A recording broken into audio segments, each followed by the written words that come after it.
How to fix ETS2 graphics glitch on Intel Arc B570.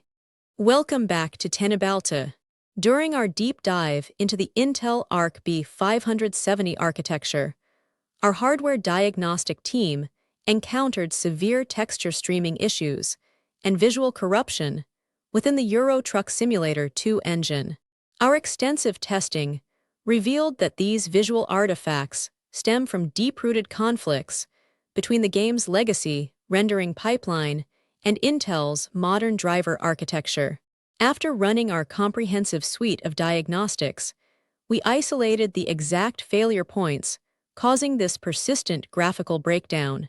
Today, we are sharing the definitive, step-by-step technical procedures Teknobalta independently verified to completely eradicate this issue and restore flawless visual fidelity to your simulation experience. Teknobalta's primary finding indicates that recent graphics updates introduce severe memory mapping faults within the engine.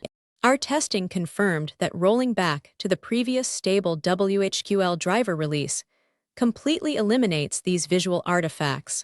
We strongly recommend booting into safe mode and utilizing Display Driver Uninstaller to wipe the corrupted files before applying the older Intel driver package. Our diagnostic team initially isolated the problem to potential local file corruption within the base game directory. We executed a full file integrity verification through the Steam Client Properties menu to ensure no critical texture assets were missing or broken. This automated process efficiently redownloads any fragmented engine binaries that might cause unexpected rendering glitches on the Arc hardware. To rule out hardware-level storage faults causing delayed texture pop-in, we migrated the complete installation to a secondary physical drive. Our analysis revealed that moving the game directory off the primary operating system drive can bypass specific input and output bottleneck issues. This relocation ensures the Intel Arc GPU receives uninterrupted data streams from the storage controller. The game relies heavily on legacy rendering paths, which behave unpredictably on modern architectures like the Arc B570. We tested forcing the executable into both DirectX 11 and OpenGL rendering modes via the Steam launch options. Our results definitively showed that explicitly selecting the DirectX 11 parameter stabilizes the dynamic lighting engine. Residual hardware configurations from previous graphics cards frequently conflict with the Arc driver's memory management system. We navigated to the local documents folder and permanently deleted the core configuration file to force a hard engine reset.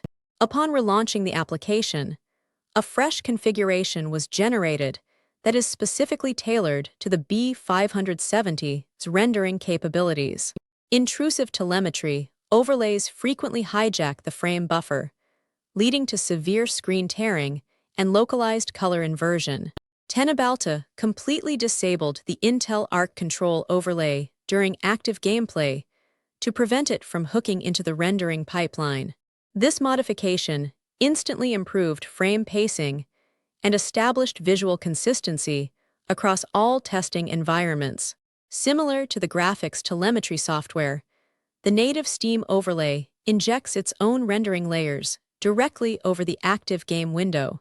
We disabled this specific feature entirely within the game's Advanced Properties menu to free up critical video RAM allocation. This specific optimization ensures the Intel graphics processor dedicates all available power exclusively to rendering the simulation. Internal rendering resolution scaling places immense stress on the memory bandwidth of the Arc graphics architecture. During our benchmarking sessions, we discovered that dropping the internal scaling metric back to the native 100% parameter prevents aggressive asset artifacting. Pushing this particular slider too high drastically disrupts the hardware scaling algorithms natively utilized by Intel.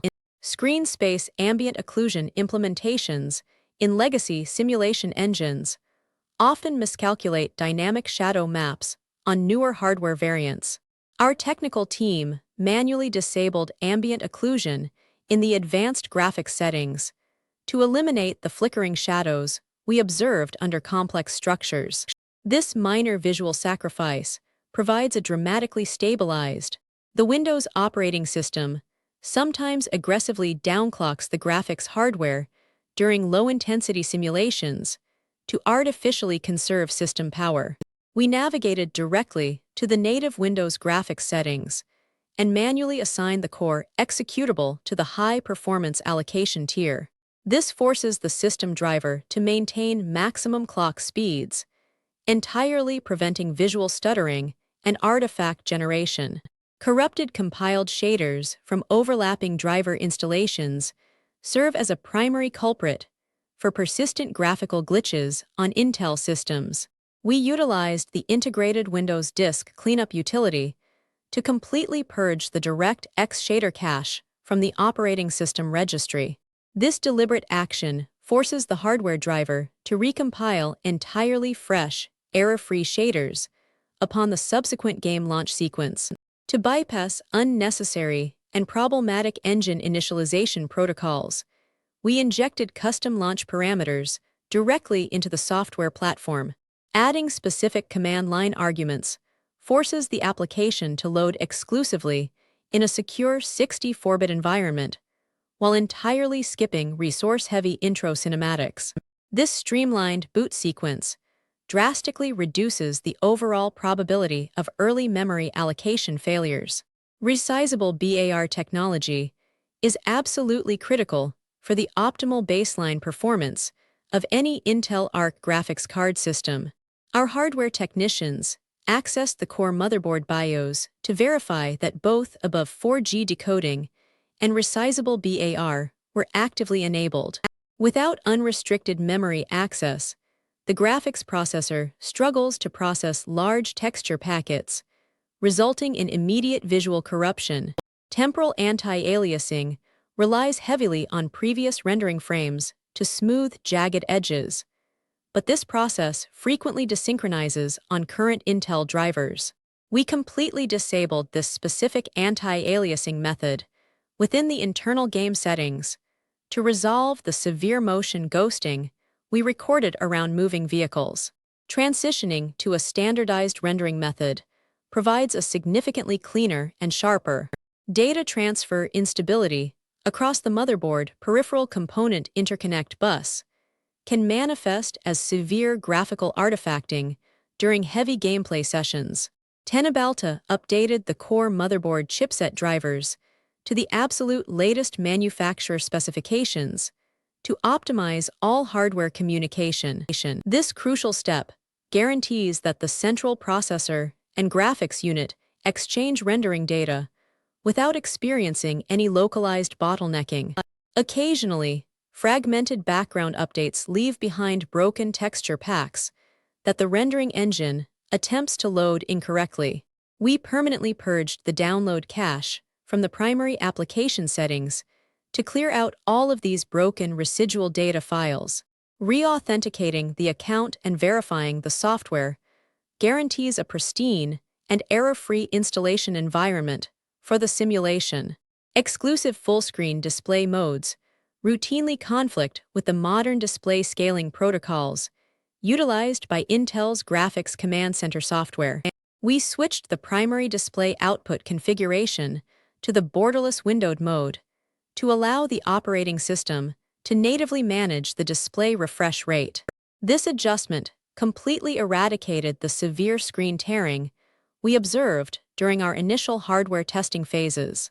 Don't forget to follow Teknobalta for more.